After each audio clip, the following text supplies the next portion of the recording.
best part of the program. John's best friends are all dialing in from left field with questions and comments. Time for Fans Forum. Fire away. Here we go. This is from Raul, who, by the way, jumped in before we even got started. And he said, hey, what's next for San Diego State? Can the season be saved and end on a happy note? Thanks. Well, you're talking Aztec football right now, which is just a gross disappointment. Yeah, they've got a bunch of winnable games, and they're on a bye week this week. You know, conceivably, they could finish up 7-5, but 7-5 is going to get you a third-tier bowl game, and you still have the quarterback problem. And I think to a degree, there's still a credibility problem about head coach Brady Hoke. And they got the biggest problem of all. How do they sell this football program to fans that won't come watch them play any longer in that stadium? Because A, the product is boring, and B, they're not winning, and C, the prices remain to be outrageous. So San Diego State, John, I think has got a huge issue as to how they solve that. Or do we just answer the question, when does basketball season start? Yeah, exactly. I think we're all looking forward to Aztec hoops. But, you know, this just seems to be happening at just the wrong time when all this NIL stuff is going on, transfer portal, players are leaving the program already. And you think, how are you going to attract players to come here? Because they got to come here on an NIL discount in the first place. And now with all of this, disappointment, I mean, I don't know. The people are calling for Brady Hoke's head in social media, and it's brutal. I just don't think that's going to happen at this point in time. But they got to rethink. They got to rethink how they sales pitch, how they recruit, who they recruit. But there's an area there that really bothers me, really worries me. I don't think they have the $5 and $10 bills in the NIL budget to go compete. Yeah. I think that's what's happened in Aztec football, why they have not gotten marquee guys to come here, transfer portal. And I think to a degree in basketball, they did not haul in the type of D1 transfers because other people are paying significantly more money to get those same kids to transfer there rather than here. I think it's a huge problem at San Diego State. That's just the whole big NIL picture. Okay, we carry on. Carrying on. Let's go here to Robert. He says, do you think Lincol Riley will leave with Caleb to the NFL? Caleb's dropping hits. Maybe he won't go. Now, I find that hard to believe. But Caleb, there's a theory out there. He does not want to play for the Arizona Cardinals. Now, he could also stand up and do what John Elway did and do what Eli Manning did is, I'm not going there.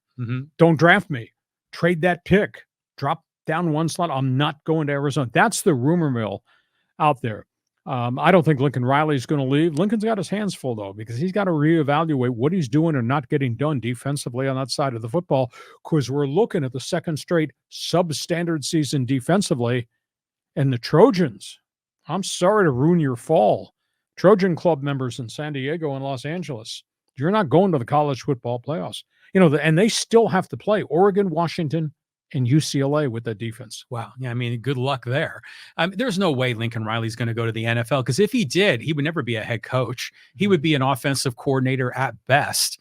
And, if you're the king of the hill at USC, you're making so much money. There's no way an offensive coordinator position in the NFL pays more than that, right? But if you're king of the hill, which I assume they have a big checking account for NIL money, thank you, Big Cigars.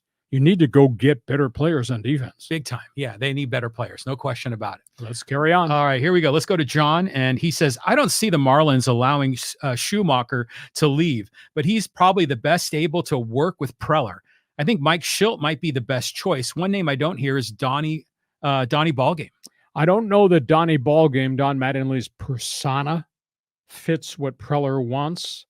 And, Donnie's been around the block now bunch of times managing different teams. I don't think he showed flashes that he was a dominant manager. He's living off his first baseman name. So I don't know that Donnie Mattingly is really the right guy. I think Schilt is. There's an edge to Schilt.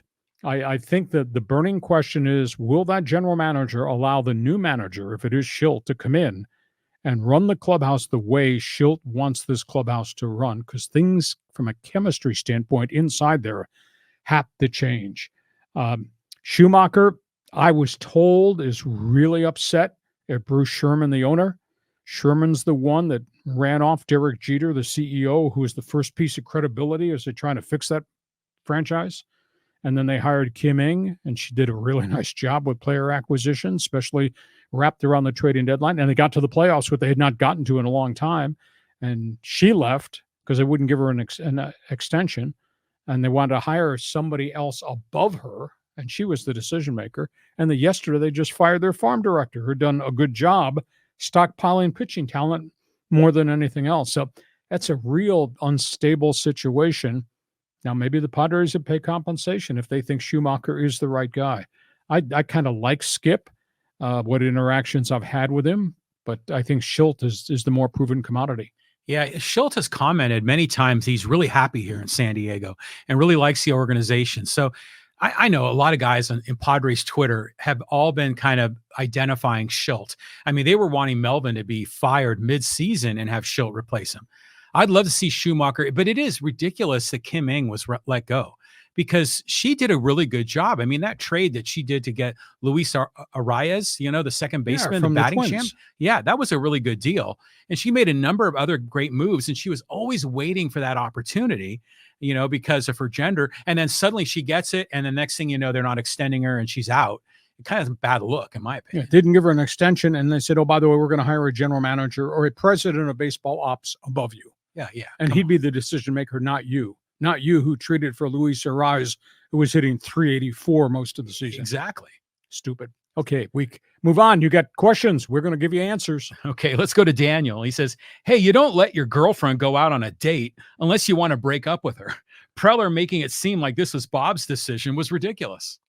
I'll sign that memo. You said it all. They let him go because I think, in essence, they really wanted him to go.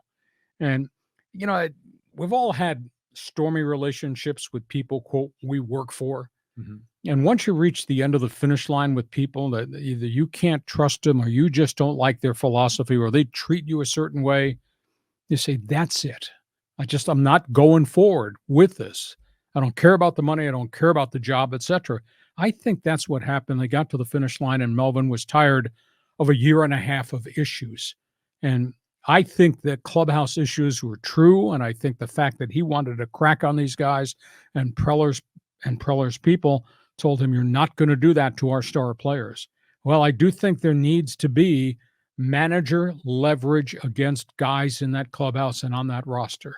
And if you're going to play like crap, I'm going to tell you you're playing like crap in a private meeting. Or if you need to be criticized, I'm going to criticize you. And that never, ever happened. So I think they got to the finish line and Melvin said, like I said, I'm not working for you anymore. And I think that luckily for him, San Francisco came open and boom, he's gone. Well, Daniel's got a really good analogy here about letting your girlfriend go out on a date, because that's definitely it's perfect analogy. But the problem I had always heard about the friction with the front office was about the analytics guys trying to tell them what to do with the bullpen and the batting order, who to start, who not to start. But I mean, is this issue about cracking down on the stars? Is this a really big thing? I think there's different layers of those internal problems. And I think that's one of the pieces of the equation. A plus B plus C equals D. Yeah, there you go. We got more questions, fans forum. Hope you people like this. Go ahead, John. Okay, let's go to Ed. And he says, I'd like to see the Pods go after Showalter, Madden, or maybe Ozzie Guillen to relate better to all the Latino players. I think Guillen's too volatile. He's really a loose card. That's why he's never been hired again. I mean, he was very volatile in Chicago with the White Sox. Madden, I think, pushed back against analytics in Anaheim. And at the end, as good a run as Joe had, and Joe's really a free spirit, Joe just offended too many people with some of the stuff that he was talking about. And I think people just got tired of the act. I like Buck. Buck's proven commodity. Buck's a little bit old school. Buck ought to be in the 714 area code right now. Should be hired the day after the World Series ends, because he would bring credibility on his resume to Angel Baseball. And last I checked, in the 714 area code, you can't use credibility and Angel leadership in the same sentence. No, that you can't. Well, hopefully, that Showalter lands there. Hey, what about Benji Gill to the Padres? What do you think of that one? Benji, career minor league manager, has done stuff in the Olympics. Is Benji Andy Green? Is Benji Jay Stingler? I mean, we've been down this road a couple of times. I don't know that I want to go there. Mentioning Andy Green, interviewing for the Cleveland Guardians. He is. Head manager's job right now. Oh. And he spent the last 4 or 5 years with Dave Ross in Chicago. So it may well be that he's earned himself a second chance, goes to Cleveland. What about Will Venable? Will announced last Friday he is not a candidate. He wants to stay with Bochy, wants to stay with Chris Young. By the way, Padre Alumni Association will play in the World Series. Yeah. There's a lot of ex-Friars on the Ranger roster. Austin Hedges, Travis Jankowski. You got it, brother. Unbelievable. Yeah. Okay, let's do a couple more here, and then we're going to social media. All right, let's go to Ty, and he says, hey, Ruben Niebla might be a good manager. Don't know. Good pitching coach. I think what I want to wait to see is how many of these coaches exit the Padre dugout, go to San Francisco with Bob Melvin. I've heard Niebla, although he's on a multi-year contract. I've heard Matt Williams' contract has expired. I think there's one other that might be going with Melvin to San Francisco. Padres might not want Niebla to vacate. However, hire a new manager, especially if somebody different. Mm-hmm. Maybe he wants his own guys. Although Right. Schilt has been here, so he knows what Ruben accomplished. So stay tuned for that one. Yeah, I think the front office guys don't want the manager to hire his guys because they're going to have their own candidates in mind. But let's move on here. Let's go to 4RXLA.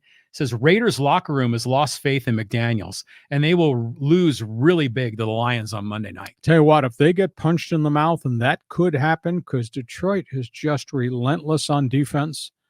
I mean, if they take the Raiders apart and Garoppolo's not going to play, if the Raiders are going to start the kid who they like, Aiden O'Connell from Purdue, but he's facing the Lions' freaking defense. If they were upset that Aiden O'Connell fumbled it 3 times against the Chargers and threw a pick, what's going to happen when he faces Aiden Hutchinson in Detroit's front four? And boy, if the Lions batter the Raiders, Josh McDaniels, he's taking heat now, and the temperature will just go up a little more. Okay, let's go from that to social media, because we just got a few thousand people who got opinions about our topics on the table. Go ahead, John. Okay, let's go here to Bob. He says, hey, the Captain Queeg comment shows that Hacksaw is definitely an old timer. I thought that was brilliant. Well, Captain Queeg was the Humphrey Bogart walking around. Yeah. Who the strawberries and all that 9 yards. That just kind of popped into my front of my mind about the way Preller seems to be handling business right now. And even though he was complimentary about my comment, I saw other social media comments. What the hell is he talking about? Yeah. Did you not read your assigned reading in 8th grade? Exactly. Okay, we move on. Moving on. And let's go here to Jay. The J Romy Rome is that handle here, which is making me wonder if this is Jim Rome's burner phone. John Spanos, president of football operations, only qualification is nepotism. As long as Spanos is at the head seat running football operations, nothing will change. He will never know the pressure of building and creating a winning team and culture, just like his job depended on it, period. Thanks, Dad, for the job. Here's a question. This is a terrible thing to say. The best general manager to ever come out of Torrey Pines? Not John Spanos. John Lynch. Yeah, for sure. End of discussion. Mm-hmm. Padres, I should say the Chargers should beat the Chicago Bears this week, but everybody beats the Chicago Bears for the most. Could you imagine what Monday would be like, what our Monday bonus podcast would be like if the Chargers lost to a Division II quarterback from Shepherd State of West Virginia? Holy cow. In the last minute, probably, of the game. Yeah, give up the lead and let Bajent take the Bears down the road. No, I think the Chargers will win. Interesting angle to this game is Justin Herbert is shedding the glove and the brace on his left hand. He's really had trouble handling the ball with using one hand, and this only to hold it this way. He's not been able to. He says he's getting better. He says he's got to take the glove off. He's got to have more flexibility, even though there's still some pain. So we'll keep an eye on that. He's only, his last couple of games, he's only completed 13 and 17 passes. And they've said, well, he's playing okay. Well, he's not Justin Herbert as we've known Justin Herbert attacking down the field, etc. So keep an eye on how he handles the ball, what happens to him without the brace and the splint and the glove on the left hand. Well, we did that short video about the future of Brandon Staley and Josh McDaniels. Yes. And boy, did the fans light up on that. Both sides, Raider fans, Charger fans, both just tremendously frustrated with their head coach. And yeah, imagine if the Chargers lost to the Bears. I mean, would that be the final straw for Brandon Staley? I don't think they hit the eject button on him right now, but at the end of the season, hey, exit meeting. Here's a brown envelope. Sign your name. Yeah, this might be something I'm like speaking from experience too. Okay. Okay, a couple more social media questions. Okay, here's one from Kiko. He says, "Great to see you again, Hacksaw. I lost track of you a long, long time ago when you were the man carrying 690 Sports Talk, bouncing far and wide off their Clear Channel tower in Tijuana. There was no other sports talk worth listening to in Los Angeles, and unfortunately, it still sucks. Organizational failures?" Oh, you think? No, thank you for the compliment. We had a tremendous run. Wish we were still doing it, but not to be. But that's why we're here doing this. And yeah, times have different. Things have changed. The one thing is, this is the way we've always done it. It sure does look successful based on the number of pages of people that are joining us on Fans Forum. Oh yeah, it's terrific, and it's great. Everyone's just really happy to see you back online here. Let's get another comment here. How about one about the NFL? And this is when we were talking about the DirecTV NFL Sunday Ticket. And this is from SR Brooks, and he says, "Excellent points. They priced it too high for me. Here's some other reasons viewership numbers might be down. Officiating is too much a part of the game now. The amount of time the officials are on screen clarifying penalties, waiting around for further rulings on their rulings, and just making bad calls is too much of a viewing experience. Amazon's Thursday Night Football production is another reason why fans aren't tuning in." Upon further review, you're probably correct. The issue, though, with instant replay and the officials, John, you want to get the play called correctly. Now, I don't like all the breakups of the game. There's a rhythm and flow, and they have to keep stopping it for a review from upstairs, or if somebody's going to challenge. That wears you out a little bit. It does extend the game some. But at the end of the day, you do want the calls to be done correctly. Now, that being said, there were some brutal missed calls in the Dolphin game. There were bad calls in the Indianapolis Colts game and with Cleveland. The officials, the game is so fast, it's so tough to officiate. That's why we have all these problems right now. But upon further review, you do want to get the call right, don't you? Yeah, of course. I mean, that's the primary, is to get the call right. But, it's not just bad officiating in the NFL. We're seeing the umpire calls in Major League Baseball have been terrible. I mean, so, give me the robo ump. I mean, is there a robo referee that we can implement for the NFL other than replay? I watched the opening night of NBA games last night. Couldn't believe the stoppages in play. Review this, review that. And then the referee, he's got a better radio voice than I do now. He goes on, he tells the PA announcer what the call is, etc. It's way too much. I don't know how you get the game back, but you do want to have the calls done correctly. Yeah, get it right. Except in the case of Angel Hernandez and his moving home plate balls that and guy, strikes. He's in a different atmosphere. Hey, listen, we hope you have enjoyed our Thursday broadcast. A reminder, if you like what we're doing, we want you to share. Hey, I know you got all types of friends that you text, and I want you to email them, and I want you to call them, and I want you to tell them what we're doing. Our regular Thursday podcast, our Monday bonus podcast, they both start at 3 p.m. We got some special plans we're working on that we're going to announce sometime in the next month. And check my website, LeeHacksawHamilton.com. I write on it every day of the week.